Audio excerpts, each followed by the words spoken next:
Allez. Donc, Bezrat Hashem, aujourd'hui, donc mardi le 4 septembre et surtout le 24 Elul. 24 du mois d'Elul, c'est d'abord la Eloula du Chafetz Chaim, Rabbeinu Israël Meir HaKohen. Tout le monde connaît le Chafetz Chaim, tellement de livres qu'il a écrit, le Mishnah Berurah sur le Shulchan Aruch. Il a écrit des livres pour les soldats qui étaient dans des armées, donc qui n'étaient en Russie, en Pologne, ça comment se conduire. Il a fait des livres pour Nitré Israël, les personnes qui habitaient dans des endroits perdus où il n'y avait pas minyan, etc. Le Chafetz Chaim, tout le monde connaît le Chafetz Chaim.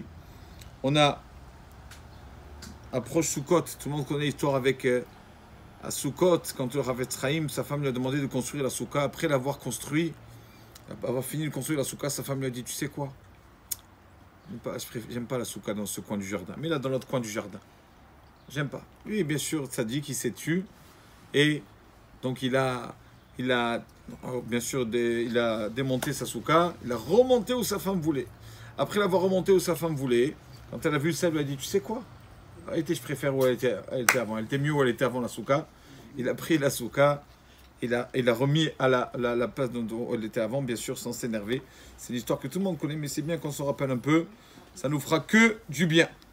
Donc, on lui a demandé une fois, Rabbi, vous savez, Rabbi, pourquoi vous, comme ça, vous voulez écrire des livres, vous vendez vos livres de Torah et tout ça? Rabbi, vous pouvez avoir de l'argent, vous pouvez faire du kavod dans les affaires. Avoir beaucoup d'argent et de kavod. Pourquoi vous avez choisi comme ça les livres et la Torah? Vous êtes dans votre coin avec vos livres. Il vaut mieux. Les gens, ils aiment le kavod. Il leur a dit, Chafetz Chaim, c'est comme une personne qui marchait dans la rue. Et donc, une charrette s'arrête avec un cocher et lui dit, vous voulez monter? Pourquoi marcher à pied comme ça, des kilomètres? Montez avec moi dans la charrette. Alors, le monsieur qui lui dit, j'aimerais bien monter avec vous, mais dans quelle direction vous avez? Dans telle direction. Il m'a dit, excusez-moi. J'ai dans la direction inverse, moi. Je ne suis pas dans votre direction. Chafetz Chaim a dit, c'est pareil.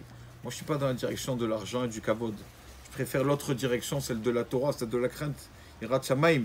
Donc, laissez-moi dans ma direction. Je n'ai pas besoin du kavod et tout ça. C'est connu qu'il avait un magasin. Donc, c'est sa femme qui tenait le magasin.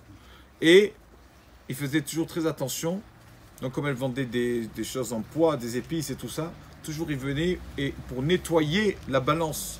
De peur qu'une personne qui, par exemple, qui demande 100 grammes de, je sais pas moi, de poivre, par exemple, si la balance est un peu sale, des résidus d'autres matières, tout ça, donc, en fait, on ne leur a pas donné 100 grammes. Donc, toujours, il nettoyait. Il ouvrait le magasin le matin, il fermait l'après-midi. On lui dit, pourquoi tu fermes l'après-midi? Ouvre, tu gagnes encore des clients. Il a dit, non, mes concurrents, les pauvres, il faut leur laisser un peu le travail. Moi, je fais moi le matin, et l'après-midi, je laisse pour les autres magasins, comme ça, ils ont aussi de la parnassa. Moi, beaucoup d'histoires sur Chafetz Chaim. C'est connu qu'il est mort avec ses 32 dents. Jusqu'au dernier jour de sa vie, il avait ses 32 dents.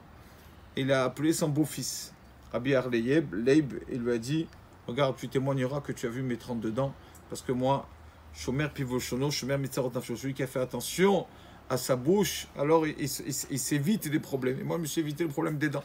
J'ai fait attention à ma bouche, voilà mes dents, jusqu'au dernier jour. Tout le monde sait qu'il a écrit le Chafetz Chaim, le livre Shmirat HaLashon, sur le Lashon Hara. Voilà. Alors, au Bezrat Hashem, pour commencer l'année, à Rosh Hashanah, comme la Gemara nous dit, Simana Milta, c'est une bonne chose. C'est un bon siman de bien commencer l'année. Et donc, c'est pour cela qu'on a l'habitude à Rosh Hashanah de manger quelques aliments, comme la Gemara elle amène.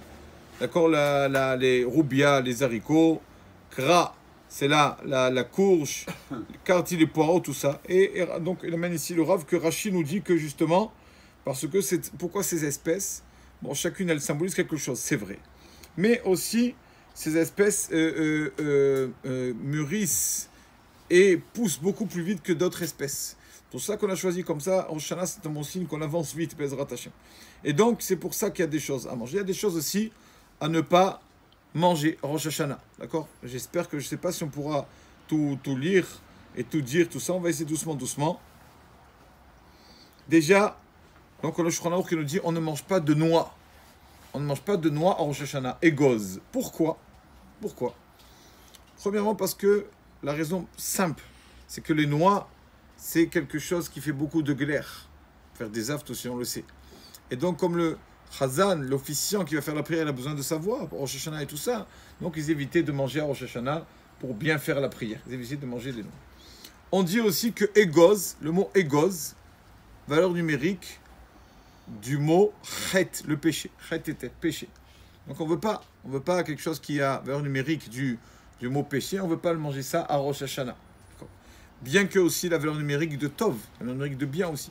Mais on veut pas de mal du tout, donc on ne mange pas les noix. Il amène ici un rave, pourquoi on ne mange pas de noix le soir de Rosh Hashanah. Alors il amène le Midrash dans Shir HaShirim. Il dit que El Ginat Egoz, il dit que le Akadosh Baruch Hu a comparé le peuple d'Israël à Egoz, aux noix. Pourquoi? De même qu'une noix, même qu'elle est souvent dans des endroits très très sales, des endroits très répugnants, quand même elle se salit. L'extérieur de la noix, la coquille se salit, mais quand même l'intérieur de la noix reste propre et mangeable. Alors il dit pareil le peuple d'Israël comme ça.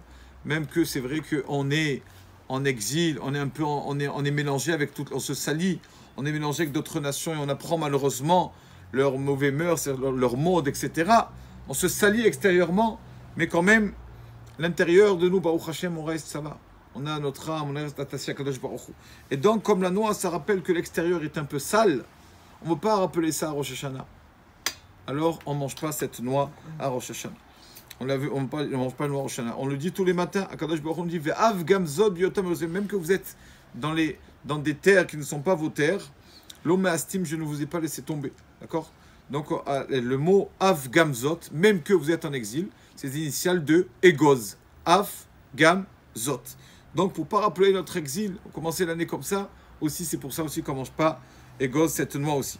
Pareil aussi, de même que la noix, si on couvre, il dit le Midrash, si on couvre les racines de la noix, alors l'arbre ne pourra pas pousser. Pareil, quand une personne couvre ses péchés, il n'arrivera pas. On sait qu'on doit mentionner nos péchés devant Kadosh Baruch Hu, pas devant les hommes. Donc c'est pour ça que, et comme Rosh Hashanah, on ne mentionne pas nos péchés, on ne fait pas le vidouille à Rosh Hashanah, donc aussi on ne rappelle pas nos fautes, donc c'est pour cela qu'on ne mange pas aussi cette noix. D'accord? Bon, après il y a des choses au nom de Rav Kafarim Paladi qui dit que celui qui mange les noix, ça mène l'oubli, comme ça il dit. Sar Shel Shicha, l'ange qui qui est donc responsable de l'oubli. Donc c'est lui, quand une personne mange des noix, alors il fait oublier des choses, il fait oublier. Et comme Rosh Hashanah s'appelle Yom Hazikaron, le jour du souvenir, alors on ne veut pas manger des choses qui font bien. C'est pour ça qu'aussi qu'on mange pas les noix à Rosh Hashanah. Bon, bien sûr, c'est sûr que si une femme, elle a fait un gâteau aux noix ou je sais pas quoi, elle ne savait pas, la pauvre, qu'on va pas s'énerver pour ça, ça vaut pas le coup, d'accord? Mais quand même, essayez de faire attention à tout ça. Mais la raison toute simple, comme on a dit, que ça ne mène pas des glaires, on doit beaucoup lire dans même celui qui n'est pas l'officiant, et on doit faire tout le Télim Rosh Hashanah, etc. On a beaucoup à lire. Donc il dit, voilà, c'est important, on n'est pas des personnes superstitieuses, trop, mais c'est un très bon siman de bien commencer l'année. D'accord, il y a beaucoup de coutumes, beaucoup. Il dit, il amène au nom de Rabbi Nachman de Breslev qui a dit, même les pensées qu'une personne aura dans sa tête à Rosh Hashanah, ça va influencer toute son année. Donc combien c'est important d'avoir des bonnes pensées à Rosh Hashanah. Il dit Rabbi Nachman, celui qui dans sa prière il pleure, il sort comme ça, c'est bien, parce qu'il pleura Hachem toute l'année, c'est une bonne chose de prier à Kadosh Baruch Hu. Donc etc. Il dit toutes ces coutumes-là pour bien commencer l'année. Donc on doit faire attention à tout cela. Baruch Adonai Leolam. Amen. Amen.